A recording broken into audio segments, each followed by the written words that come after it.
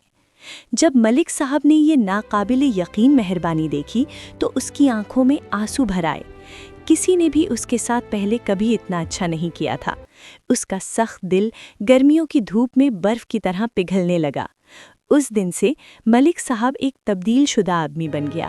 اس نے غریبوں کی مدد کے لیے اپنی رقم استعمال کرنا شروع کی اور علی کے ساتھ دوست بن گیا۔ جیسے جیسے ہفتے اور مہینے گزرتے گئے، علی نے اپنے گاؤں کو دنیا کی سب سے شاندار جگہ بنانے کے لیے جادوئی برش استعمال کرنا جاری رکھا۔ اس نے ایک بڑا اسکول بنایا تاکہ تمام بچے پڑھنا اور لکھنا سیکھ سکیں۔ اس نے ایک ہسپتال بنایا تاکہ بیمار لوگ علاج حاصل کر سکیں۔ اس نے جھولوں اور سلائیڈز کے ساتھ کھیل کے میدان بنائے جہاں بچے محفوظ طریقے سے کھیل سکتے تھے۔ اس نے گندم اور سبزیوں سے بھرے کھیت بنائے تاکہ کوئی بھی کبھی بھوکا نہ رہے۔ ایک زمانے میں غریب گاؤں خوشی، ہنسی اور خوشحالی کی جگہ میں تبدیل ہو گیا۔ دور دراز کی سرزمین سے لوگوں نے اس جادوئی گاؤں کے بارے میں سنا اور دیکھنے آئے۔ وہ وہاں ملنے والی خوبصورتی اور خوشی سے حیران رہ گئے، اور ہر کوئی جانتا تھا کہ یہ سب ایک چھوٹے سے لڑکے کی وجہ سے تھا جس کا دل بڑا تھا، علی، جادوئی برش والا لڑکا۔ 1 سال بعد جس دن پری نے اسے برش دیا تھا، اس کی سالگرہ پر علی اپنے پسندیدہ درخت کے نیچے بیٹھا تھا، بچوں کو خوشی سے کھیلتے دیکھ رہا تھا۔ اچانک وہی خوبصورت پری سنہری روشنی کی بارش میں اس کے سامنے دوبارہ نمودار ہوئی۔ ہیلو پیارے علی، اس نے اپنی گرم مسکراہٹ کے ساتھ کہا، میں دیکھنے آئی ہوں کہ تم نے میرا تحفہ کیسے استعمال کیا ہے۔ مجھے تم پر بہت فخر ہے۔ تم نے ثابت کیا ہے کہ دنیا میں سب سے بڑا جادو کسی برش یا کسی چیز میں نہیں ہے، یہ انسانی دل میں ہے۔ تمہاری مہربانی، تمہاری سخاوت اور دوسروں کے لیے تمہاری محبت، یہ اصلی جادو ہے۔ تم نے امتحان کو خوبصورتی سے پاس کیا ہے۔ پری نے اپنی چھڑی لہرائی اور سنہری برش پہلے سے بھی زیادہ چمکنے لگا۔ کیونکہ تم نے اس تحفے کو اتنی سمجھداری سے استعمال کیا ہے، میں تمہیں اور بھی بڑی طاقت دے رہی ہوں۔ اب سے جو بھی تم اپنے صاف دل سے تصور کرو گے وہ سچ ہو جائے گا، یہاں تک کہ برش کے بغیر بھی۔ لیکن ہمیشہ یاد رکھو، طاقت صرف اسی وقت اچھی ہے جب دوسروں کی مدد کے لیے استعمال کی جائے، کبھی خود غرض وجوہات کے لیے نہیں۔ علی نے احترام سے جھک کر پری کا پورے دل سے شکریہ ادا کیا۔ اس دن سے علی نے جہاں بھی گیا خوشی پھیلاتا رہا۔ وہ بڑا ہو کر اپنے گاؤں کا ایک عظیم رہنما بنا، ہمیشہ سب کی برابری سے دیکھ بھال کرتا، امیر ہو یا غریب۔ اس نے تمام بچوں کو سکھایا کہ زندگی میں سب سے اہم خزانے سونا یا جواہرات نہیں ہیں، بلکہ مہربانی، محبت اور ہمدردی ہیں۔ اور جادوئی برش؟ علی نے اسے گاؤں کے مرکز میں ایک خاص شیشے کے کیس میں محفوظ رکھا، جہاں ہر کوئی اسے دیکھ سکتا اور اس سبق کو یاد رکھ سکتا جو اس نے سکھایا، کہ اصلی جادو ایک فیاض دل سے آتا ہے جو اپنے سے پہلے دوسروں کے بارے میں سوچتا ہے، اور وہ سب خوشی سے رہتے رہے، ایک ایسے گاؤں میں جہاں محبت اور مہربانی ہر چیز سے بالاتر حکومت کرتی تھی۔